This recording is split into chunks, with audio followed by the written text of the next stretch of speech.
Doctor గారు, చలికాలంలో వచ్చే ఆస్తమా సమస్య తగ్గడానికి ఒక చక్కటి ఔషధం తయారు చేద్దామన్నారుగా, ఎలాగో చెప్తారా? అలాగేనమ్మా.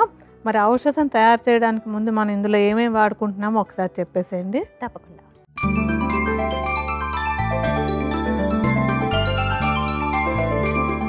చలికాలంలో వచ్చే ఆస్తమా సమస్యని తగ్గించే ఔషధం తయారీకి కావలసిన మూలికలు: అడ్డసరం ఆకుల చూర్ణం, పసుపు, తిప్పతీగ, వాకుడుకాయలు, మిరియాలు.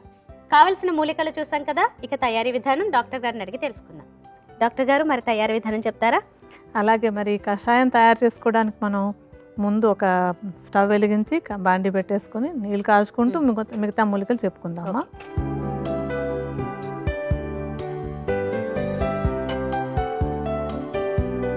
ఒక గ్లాస్ నీళ్ళు పోసుకుందాం. బౌల్ రెడీగా ఉంది కదా, మనం వరుసగా మూలికలన్నీ చెప్పుకుందాం. మొట్టమొదటిది అడ్డసరం ఆకుల చూర్ణం. ఈ అడ్డసరాన్ని సంస్కృతంలో వాస అంటారు. ఈ వాస అనేది ఏంటంటే ఈ దగ్గు, ఆయాసము, ఆస్తమా ఇలాంటి సమస్యలన్నింటికి చాలా చక్కగా ఉపయోగపడేటువంటి మందు. ఈ మూలికని అంటే ఈ ఆకులను ఎండబెట్టేసి చూర్ణంలా చేసుకోవాలి. ఆకులను ఎండబెట్టినటువంటి చూర్ణాన్ని మీరు కొలత ప్రకారం 50 గ్రాముల చూర్ణం వేసుకోండి. మేము మీకు చూపించడానికి సుమారుగా వేస్తాము. ఈ చూర్ణం మొత్తాన్ని దాంట్లో వేసేసుకుందామా మనం.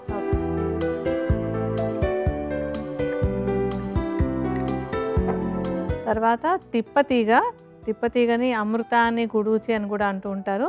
ఈ తిప్పతీగ ఏంటంటే ఈ ఆస్తమాతో బాధపడేటువంటి వాళ్ళకి అంటే అందులో ఉండేటువంటి వాత దోషాన్ని తగ్గిస్తుంది, రోగనిరోధక శక్తిని బాగా పెంచుతుంది.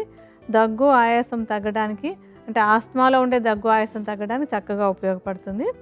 తిప్పతీగ మొత్తాన్ని ఎండబెట్టుకోవాలి. ఎండబెట్టుకున్నటువంటి చూర్ణాన్ని 25 గ్రాములు వేసుకోవాలి. ఇందాక మనం అడ్డసరం చూర్ణాన్ని 50 గ్రాములు వేసుకుంటే అందులో సగం 25 గ్రాముల చొప్పున వేసుకోవాలన్నమాట. ఇందాక వేసిన చూర్ణంలో సగం ఉండేలాగా వేసుకుందాం ఇది.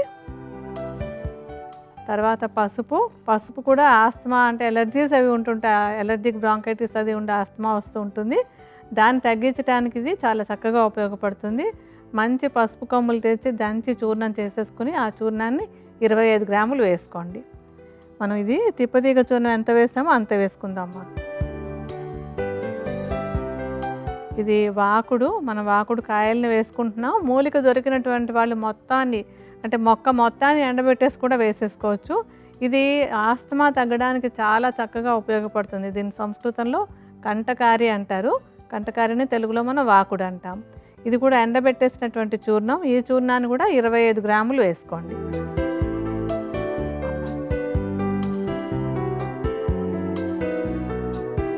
ఇంకా ఆఖరిగా మనం వేసుకునేది మన ఇంట్లో ఉండేటువంటి మిరియాలు ఆస్తమా తగ్గడానికి చాలా బాగా ఉపయోగపడతాయి. ఇందులో ఉండేటువంటి కఫాన్ని ఈ మిరియాలు చాలా బాగా తగ్గిస్తాయి. మిరియాలను పొడి చేసేసుకుని మిరియాల పొడిని 25 గ్రాములు వేసుకోండి.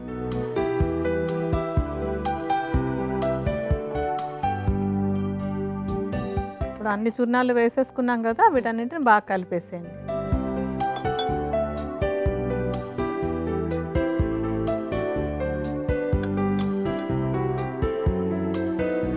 మొత్తం ఇలా అన్ని చూర్ణాలు కలిపేసి ఎప్పట్లానే ఒక చక్కటి డ్రైగా ఉండే గాజు సీసాలో పోసుకుని మూత పెట్టి ఉంచుకోవాలి. మరి మనకి ఇక్కడ నీళ్ళు కూడా బాగా మరిగాయి కదా, ఒక చెంచా చూర్ణం వేసి కషాయం కాచుకుందాం.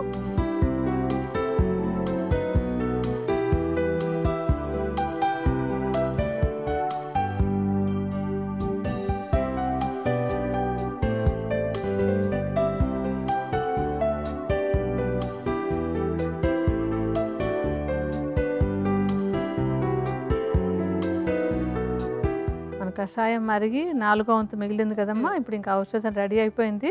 స్టవ్ ఆపేసి వడబోసేసుకుందాం.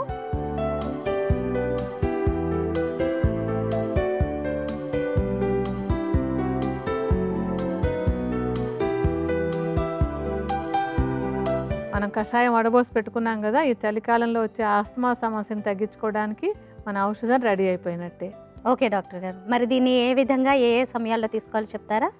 ఈ చలికాలంలో ఆస్తమాతో బాధపడేటువంటి వాళ్ళు ఏంటంటే ఇది ఔషధాన్ని తయారు చేసుకుని ఎప్పటికప్పుడు కషాయాన్ని కాచుకోవాలి. పౌడర్లన్నీ మిక్స్ చేసి సీసాలో ఉంచుకోవచ్చు, కానీ కషాయం మాత్రం ఎప్పటికప్పుడు తయారు చేసుకుని వెచ్చగా ఉండగానే ఒక 30 నుంచి 40 మిల్లీలీటర్ల పరిమాణంలో ఉదయము సాయంత్రము కనుక రెగ్యులర్గా తీసుకుంటూ ఉన్నట్టయితే చలికాలంలో ఆస్తమా సమస్యతో బాధపడకుండా ప్రశాంతంగా ఉండొచ్చు.